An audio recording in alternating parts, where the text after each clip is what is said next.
नमस्ते मित्रों, स्वागत है आप सबका। हिंदुस्तान एरोनॉटिक्स लिमिटेड ने फाइनली अपने क्वार्टर 4 के रिजल्ट डिक्लेयर किए हैं, जहां उन्होंने पोस्ट किए हैं बहुत ही अच्छे रिजल्ट। चलिए देखते हैं डिटेल में।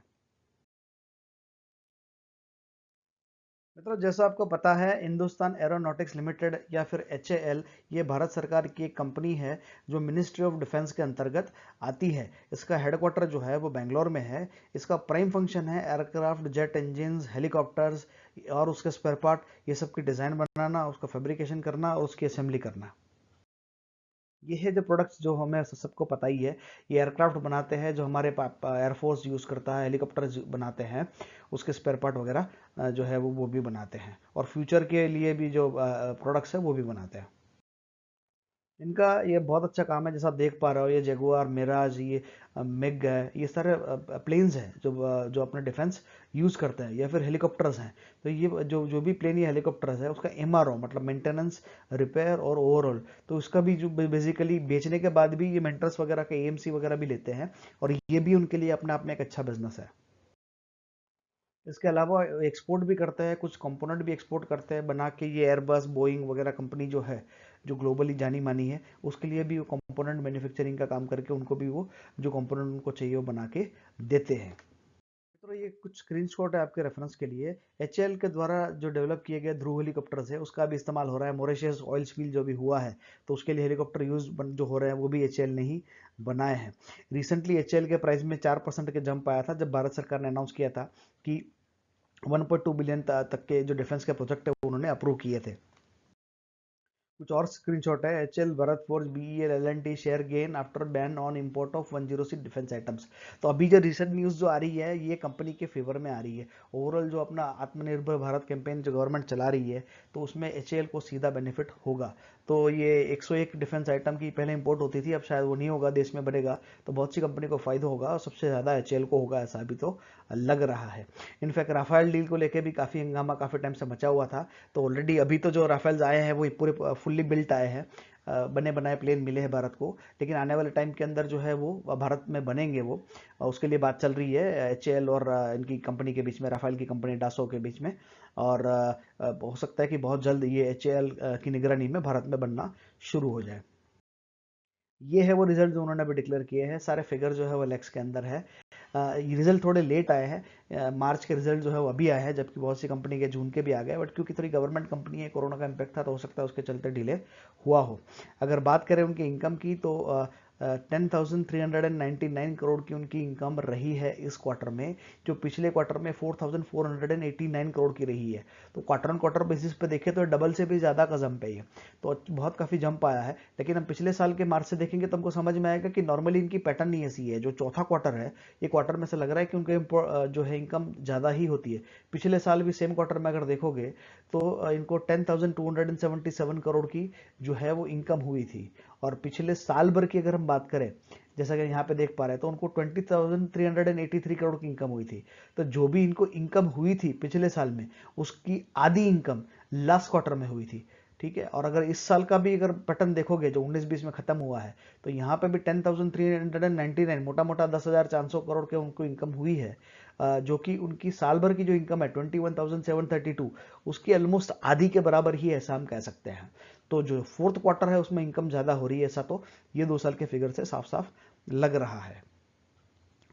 मगर इनकम फ्रंट की बात करें तो 8,380 करोड़ के उनको क्वार्टर 4 में एक्सपेंस हुए हैं, जो पिछले क्वार्टर में 3,855 करोड़ के एक्सपेंस रहे थे। तो जो इनकम और एक्सपेंस के बीच का डिफरेंस रहा है पिछले क्वार्टर में, क्वार्टर 4 के अंदर, वो रहा है 2018 का। 2018 करोड़ का उनको जो है वो ऑपरेटिंग प्रॉफिट होता यहाँ पे दिखाई दे रहा है। पिछले क्वार्टर में ये 634 करोड़ का इनको प्रॉफिट हुआ था। पिछले साल सेम क्वार्टर में उनको 2084 करोड़ का प्रॉफिट हुआ था। अगर बात करें उनके नेट प्रॉफिट की, तो नेट प्रॉफिट उनको हुआ है 1226 करोड़ का। तो जैसा हमने कहा कि ये काफ़ी अच्छा इनका क्वार्टर साल ये रहा है क्वार्टर। और पिछले साल सेम क्वार्टर में देखेंगे तो 1,238 करोड़ का उनको जो है वो प्रॉफिट हुआ था। तो क्वार्टर ऑन क्वार्टर बेसिस पे देखें तो ये बहुत बड़ा जंप है। हालांकि अगर हम ईयर ऑन ईयर बेसिस पे देखेंगे तो फिर भी एक मामूली सी गिरावट ही हमको यहाँ पे देखने को मिल रही है। हालांकि ये गिरावट इसलिए भी हो सकती है कि मार्च में शायद वो थोड़ा सा वो जो लास्ट के 8-10 दिन में कोरोना की इम्पैक्ट आई थी, तो अदरवाइज प्रोबेबली ये फिगर थोड़े से बेहतर रहता है। लेकिन एनी हाउ ये फिगर फिर भी अच्छे ही है, क्योंकि जैसे यहाँ पे हम अर्निंग पर शेयर देख पा रहे हैं तो 36.66 का अर्निंग पर शेयर रहा है पिछले क्वार्टर का। इनफैक्ट साल भर का अगर देखेंगे तो 85.92 है, जबकि उसके अगले पिछले वाले साल में 69.63 के आसपास का था। तो ईयर ऑन ईयर बेसिस पे भी हम देखेंगे तो ये अच्छा खासा उनकी जो अर्निंग पर शेयर में यहाँ पे इंप्रूवमेंट होता हुआ दिखाई दे रहा है, जो कि एक अच्छी सिंबल यहाँ पे तो लग रहा है। मित्रों, ये समरी है जो रिजल्ट हमने देखी उसकी, जैसा हमने यहाँ पे ये फिगर हम ऑलरेडी देख चुके हैं पिछली स्लाइड में। ये खाली परसेंटेज वाइज कितना जंप है वो यहाँ पे दिखाने की कोशिश की है। तो क्वार्टर ऑन क्वार्टर बेसिस पे देखेंगे तो डिफरेंस आया 132 गुना हो गया है। तो ये डबल से भी ज़्यादा हो गया है, जैसा कि हम देख पा रहे हैं यहाँ पे क्वार्टर ऑन क्वार्टर बेसिस पे। हालांकि ईयर ऑन ईयर बेसिस पे देखेंगे तो ये खास इंप्रूवमेंट नहीं है। इनकम में अगर बात करें तो सिर्फ 1% की बढ़ोतरी है, एक्सपेंस में 2% की बढ़ोतरी है, ग्रॉस प्रॉफिट की अगर बात करें तो 3% कम ही है ईयर ऑन ईयर बेसिस पे, और नेट प्रॉफिट की भी बात करें तो ईयर ऑन ईयर बेसिस पे 1% की कटौती है। हालांकि क्वार्टर ऑन क्वार्टर बेसिस पे देखते हैं तो ये 166% का जंप है, जो कि बहुत ही अच्छा है। और इवन ये भी जो 1% का जंप है हमें लग रहा है, लेकिन कोरोना की इम्पैक्ट आ गई थी, यहाँ पे भी कहीं ना कहीं आया था और उसके चलते कहीं ना इम्पैक्ट आई, अदरवाइज ये थोड़ा सा बेटर होता लास्ट ईयर के फिगर के मुकाबले। तो एनी हाउ यहाँ पे नेट प्रॉफिट या अर्निंग पर से 1% से घटता हुआ दिखाई दे रहा है लास्ट क्वार्टर के मुकाबले। हालांकि ईयर ऑन ईयर बेसिस पे अगर देखते तो रिजल्ट उनका अच्छा ही है। अर्निंग इवन उनका अर्निंग पर शेयर भी अच्छा खासा बढ़ा है, 19-20 में बढ़ा है 18-19 के मुकाबले, जैसा हमने पिछली स्लाइड में देखा था। ये है उनके पिछले 5 साल की परफॉर्मेंस। ये देखिए उनकी इनकम में लगातार बढ़ोतरी हो रही है, 18,300, देन 18,900, 1900, 19,281, 20,000, 21,800। तो इनकम में उनकी कंटिन्यूस इंप्रूवमेंट आ ही रहा है, बाय डिफॉल्ट लगातार उनकी इनकम बढ़ती ही जा रही है।